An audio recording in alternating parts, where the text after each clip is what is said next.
माध्यम से होने वाली शिक्षकों की भर्ती के लिए जो परीक्षा की जाती है उसका आयोजन हो चुका है और अब यूपीएससी तैयारी 3.0 का रिजल्ट आना है, यानी कि तीसरी बार जब बहाली हो रही है उसका रिजल्ट आना है। हमारे साथ बिहार के चर्चित आईएएस डॉक्टर रंजीत सिंह जी मौजूद हैं और बच्चों को पढ़ाते भी हैं। पढ़ाना इनका पेशा नहीं, इनका पेशा है प्रशासनिक काम करना, लेकिन समय निकालकर बच्चों को पढ़ाते भी हैं और तकलीफें उनकी समझते भी हैं। सर बहुत स्वागत है आपका। जिस तरह से परीक्षा हो चुकी है, रिजल्ट की बारी है, सबसे पहले तो आप ये बताइए क्या लगता है कितने दिनों में रिजल्ट आ जाएगा? देखिए, रिजल्ट तो बिल्कुल तैयारी में है, लेकिन रिजल्ट से पहले एक दो बातों को ध्यान में रखने की जरूरत है। आप जानते हैं कि एक जाति जो है वो रिजर्वेशन को लेकर चेंज हुआ है। दसवां जो है आपने जानते हैं, उसके लिए आपको एक तो उसके लिए एक्सरसाइज करना होगा। दूसरा जो रिजर्वेशन को लेकर आपने देखा होगा कि ऑनरेबल सुप्रीम कोर्ट का भी जो डिसीजन आया है उसके हिसाब से भी अभी रिजर्वेशन को लेकर उनको चेंज करना है। तो ये टेक्निकल प्रॉब्लम यहाँ पे लगता है। ओल्ड रिजर्वेशन स्कीम के तहत ही बहाली।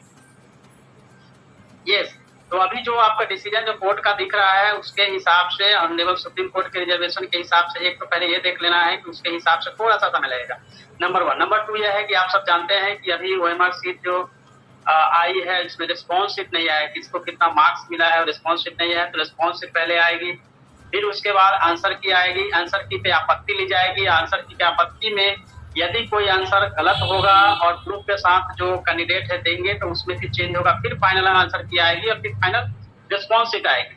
तो मुझे लगता है कि हालांकि इस प्रोसेस को करने में बहुत ज्यादा समय नहीं लगना चाहिए, लेकिन फिर भी ये मान के चल सकते हैं कि अभी भी रिजल्ट में एटलीस्ट जो है 2 से 3 वीक कम से कम लग रही है।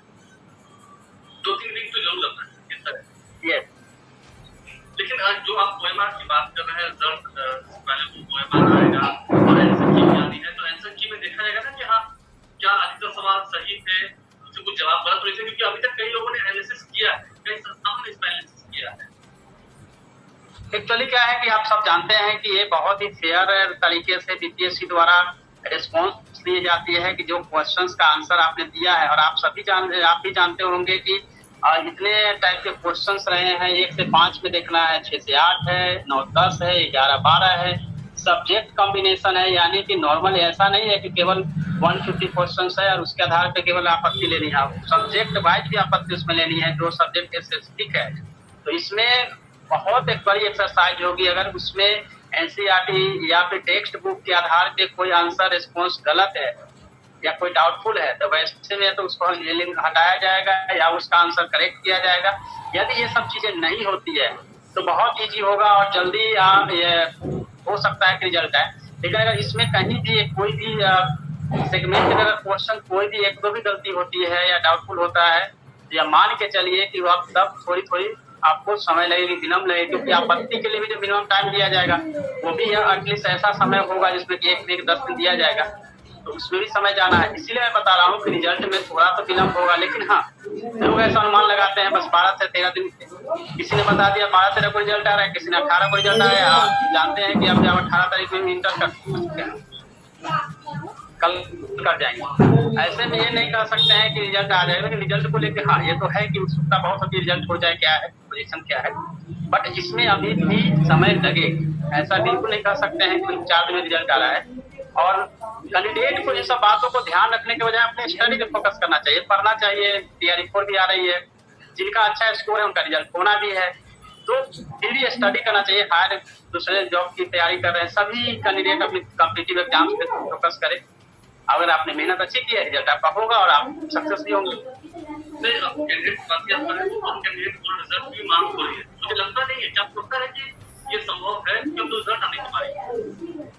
क्योंकि आपने देखा है कि बीपीएससी से भी रिस्पॉन्स जो ऑफिशियली जो मुझे समझ में आ रहा है उसके हिसाब से तो लग रहा है कि 1 कैंडिडेट 1 रिजल्ट वाली शायद अभी फोकस उस पर शायद नहीं हो पा रहा है। अगर होता तो जरूर उसकी विज्ञप्ति आती, या हो सकता है उस पर भी बातचीत अगर चल रही है तो अगर 1 कैंडिडेट 1 रिजल्ट की बात आएगी तो आप ये मान लीजिए कि 10 डेज और ले लीजिए, 10 डेज के बाद और रिजल्ट है, जिसमें अभी मैं 2 से 3 वीक बता रहा हूँ।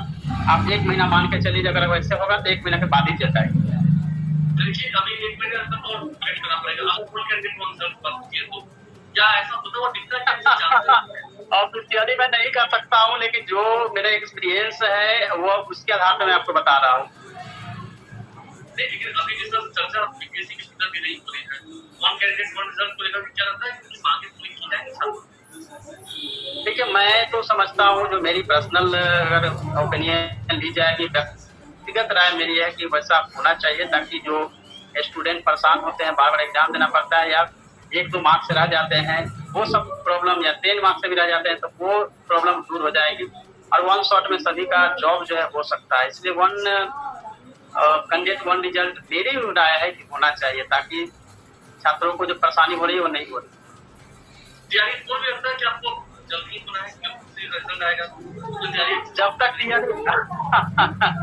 तक टीआरई 3 क्लियर नहीं होगा, टीआरई 4 नहीं आने वाली है। बिकॉज अभी उसमें से भी कुछ बैकलॉग सीटें आएगी, और आप जानते हैं 1,60,000 तो अभी वैकेंसी दिख रही है। टीआरई 3 जब तक क्लियर नहीं होता है, टीआरई 4 के आने के कोई चांसेस नहीं। अभी आपने कहा एनसीकी की बात कही है, एनसीकी में जिस तरह से मिलान करते हैं जो बच्चे होते हैं, या जो गार्जियन होते हैं, या जो भी जो यहाँ वो ट्यूशन पढ़ते हैं, जहाँ भी होता है, आपको लगता है कि उसमें कुछ पारदर्शिता तो है, लेकिन उसमें कुछ वैसी भावना है कि अब तक तो हंगामा हो गया होता है, किसी क्वेश्चन को लेकर विवाद होता है, ठीक है, वो तो प्रोसीजर है, मतलब वो विवाद हो गया होता है, बात भी तो क्वेश्चन नहीं, ऐसा होता है। हाँ, बीपीएससी जब तक आंसर की जारी नहीं करेगी तब तक तो पता ही नहीं चलेगा इसमें आंसर की क्या सही है, क्या गलत हुआ है। हमने आंसर जो लगाया है, या हम जो समझते हैं आंसर वो है, और बीपीएससी ने अगर आंसर की कुछ और लेंगे तभी उसके बाद ही तो मैटर आएगी कि भाई ये नहीं सही होगा, आप इसको सही करिए, और ये मेरे पास प्रूफ है। ये इसलिए मैं बता रहा हूँ, क्योंकि बीपीएससी का एक क्वेश्चन जो पेटेंट क्वेश्चन है कि वीर कुंवर सिंह कहाँ से उन्होंने जो है लड़ाई लड़ी थी, या कहाँ से उन्होंने 1857 में जो है सो रिवॉल्ट किया था।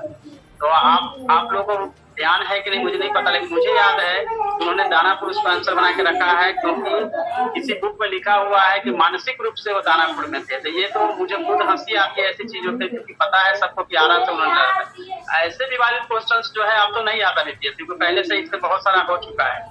ऐसे क्वेश्चन का आंसर कुछ ऐसा जो जिसका बिल्कुल श्योर शॉट पता है कि किस चीज का आंसर क्या होगा।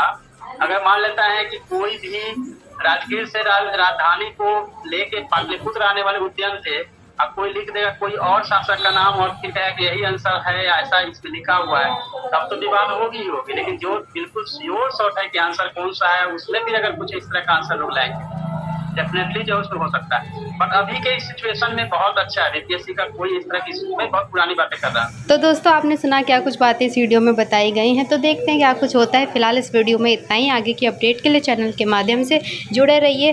जय हिंद, जय भारत।